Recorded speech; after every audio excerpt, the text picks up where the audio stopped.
Has this happened to you? You get in your car, you try to start it, and it just won't start?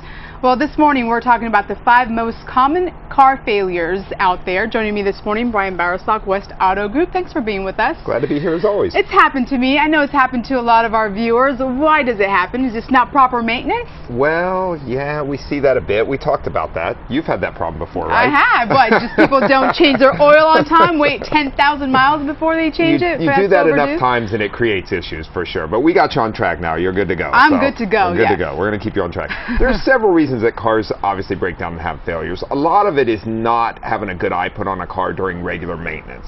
So yes, the answer to that is it is important, obviously, to do your preventive maintenance and have somebody qualified put an eye on a car because they can see things that are coming up. But there's 5 kind of areas that happen. A big one's a check engine light.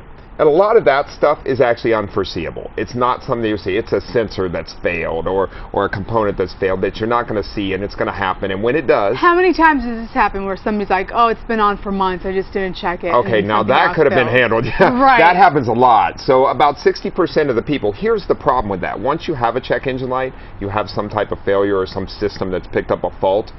If you get another one, you don't know because check engine light doesn't change color or anything. There's only one check engine light.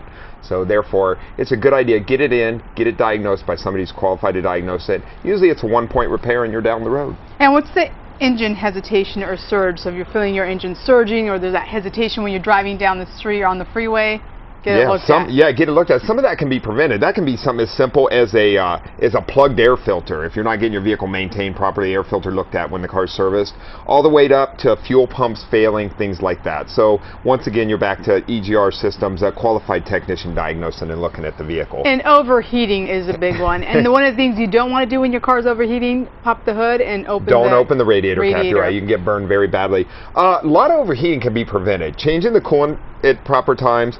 Having somebody look at the hoses properly when the car is being serviced. Blown hoses are a big overheat problem. Stuck thermostats, things like that. Coolant leaks. So most of that is preventable. That can be an expensive repair, though, if you don't catch it in time. Right. And obviously the tires. Tires are important. Always having, we talk about this several times, somebody qualified look at them. You can have wear on the inside you're not seeing. A tire can look good on the outside. That can be a dangerous situation. Tire blowouts, etc. And last but not least, no start. Your car battery's dead. Car battery, especially as we go into colder. Yeah, I know it doesn't get that cold here, but temperature changes affect batteries, going to hot to cold or cold to hot, either way.